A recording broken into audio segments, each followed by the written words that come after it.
रसोई। Raghuram Nanda heavy vehicle driver था। उड़ीसा में उरी नाम के शहर में ट्रांसपोर्ट कंपनी में ड्राइवर करके काम करता था।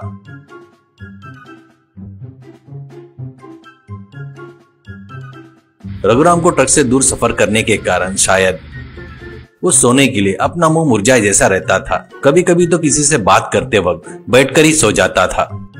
रघुराम की वीकनेस देखकर उस ट्रांसपोर्ट कंपनी के प्रोपराइटर गुरुदास कभी कभी उस पर चिल्लाते रहते थे, ऐसे रहे तो कैसा, ना नींद का नशा रहे तो कैसे, इतने हेवी ट्रक में सामानों को सुरक्षित कैसे लेकर जाएगा करके कहता है।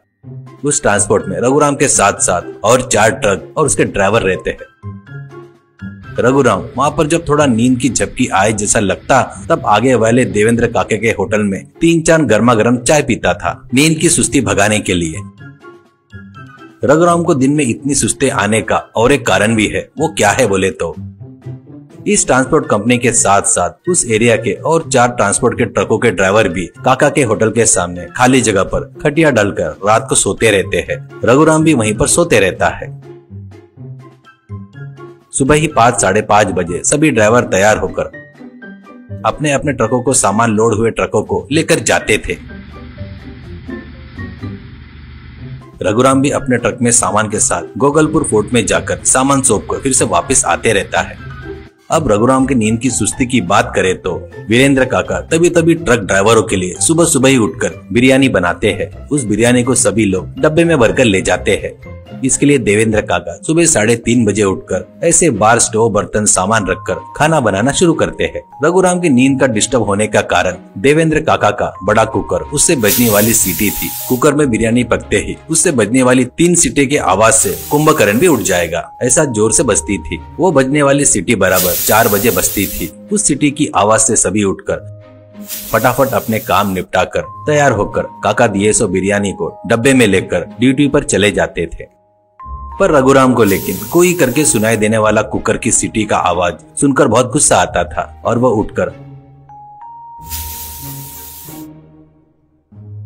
हमेशा काका से झगड़ा करते हुए रहता था। तुम मुझे कभी चैन से सोने नहीं देते क्या? मेरी नींद खराब कर रहे हो, किसी भी दिन मुझे चैन से सोने नहीं देते करके कहता है। तो देवेंद्र काका, अरे मेरा कुकर सिर्फ तेरे अकेले के लिए सीटी बजाता है क्या? वो बाकी के सभी लोग बढ़िया 4 बजे उठकर तैयार होकर ड्यूटी पर जा रहे हैं, तेरे को क्या रोग हो गया रे करके चिल्लाता है रघुराम। तो सभी अपना राज्य छोड़कर पटना भोपाल जा रहे हैं और मैं जाता हूँ गोकुलपुर को ही, वो सिर्फ 200 किलोमीटर दूर पर है, उसके लिए इतने जल्दी उठने की जरूरत नहीं है, 6 बजे भी निकले तो 9 बजे तक पहुंच जाते हैं करके कहते हुए रहता है। देवेंद्र काका, तेरे अकेले के लिए कुकर के सीटी बजने को रोकू क्या? कम से कम कान में रुई घुसाकर सो सकता ना रे, मेरे को रोज ऐसे परेशान करने के बजाय करके चिल्लाते रहता है।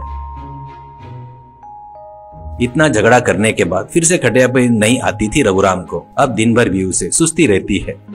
गुरुदास का एक और साइड बिजनेस था, वो है सोने का स्मगलिंग करना। अपने पास के ड्राइवर में शिवनाथ करके एक ड्राइवर को सोना देकर गोगलपुर पोर्ट में डेविड बोलकर एक आदमी तक पहुंचाने की जिम्मेदारी सौंपता है। तो शिवनाथ भी एक्स्ट्रा पैसे मिलेंगे करके वो काम पूरे ईमानदारी से संभालता था। एक दिन गुरुदास के पास एक व्यक्ति आता है और एक ब्रीफकेस में सोने के बिस्किट रखकर, इसे कल की कल किसी भी हाल में पोर्ट पर पहुंचाना चाहिए, वहाँ पर मोटर बोट में हमारा आदमी इंतजार करता रहेगा, कल समय पर नहीं पहुंचा तो बोट चले जाएगी करके देता है।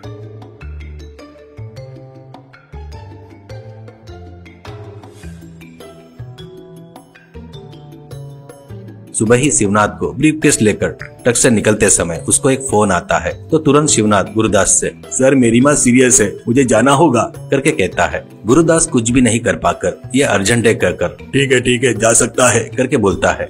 तब बाकी के सब ट्रक निकल गए थे।